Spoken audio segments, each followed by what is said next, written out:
Isinapubliko ng National Bureau of Investigation o NBI ang isa pang kuha ng CCTV sa condominium kung saan natagpo ang patayang hazing victim na si Julio Servando. Bantay sarado naman ng mga otoridad ang isang bahay sa Makati kung saan daw naganap ang initiation rites. Makibalita tayo kay Roland Umangay. Sa bahay na ito sa kanto ng Kalatagan at Hilario Street sa Barangay Palanan, lungsod ng Makati, umano naganap ang initiation rites sa estudyante na si Julio Servando gabi nitong Sabado. Base ito sa impormasyong nakuha ng pulisya sa isang miyembro ng Tau Gamma Pi Fraternity na caretaker din ng bahay. Ayon sa ilang residente sa lugar, frat house kung tawagin ang bahay. Halos linggo-linggo raw na may pagtitipon dito ang mga miyembro ng frat. Walang tao sa bahay ng datna ng mga otoridad kanina, pero sa ngayon, kinordonan na ito.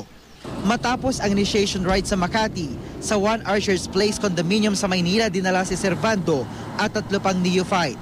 Sa kuhang ito ng CCTV sa labi ng condominium na inilabas ng NBI kanina, dakong 9:26 ng gabi nang pumasok sa loob ng kondo sila Servando.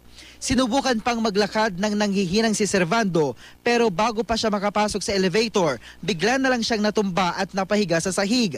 Inakay siya ng dalawa niyang kasama para makapasok sa elevator, paakyat ng 29th floor. Sa loob ng elevator, makikitang naupo na lang sa sahig si Servando at iba pang kasama. Kwento ng operator ng Emergency 117, 10:16 na ng gabi nang makatanggap sila ng tawag na humihingi ng saklolo mula sa isang caller na nasa kondong iyon. 117 after emergency. Hello? Hello, yes? Apo. Yes, hello? Yes, sir. We need an ambulance right now. 2907, 29th floor. Oo, anong condominium yan? Archers. Archers condominium. Ano pong meron dyan, sir? Ewan ko kasi nakasalubong lang lang siya na lasing.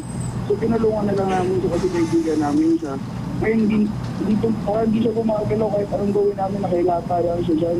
Ano po yung pasyente, babae, lalaki? Male. Tinawagan ng Emergency 117 ng Red Cross at isinali sa kanilang usapan para marespondihan ng caller. Paniwala ng ilang eksperto at maging ang ama ni Julio, kung napaaga lang sana ang tawag, posibleng naisalba pa ang buhay ng biktima. Bawat segundo dyan importante, pwede natin masalba yung isang buhay. Patuloy na umaasa ang pamilya Servando na mabibigyan ng hustisya ang kanyang pagkamatay. At least the ball is rolling. Nakikita ko may mga leads na significant. Sa ngayon, inaasahan ng National Bureau of Investigation ang paglutang ng isang testigo na maaaring maging susi sa kanilang investigasyon. Ang pamunuan ng Tau Gamma Pi, kinukundina rin ang sinapit ni Servando. Iniimbestigahan daw nila ang insidente.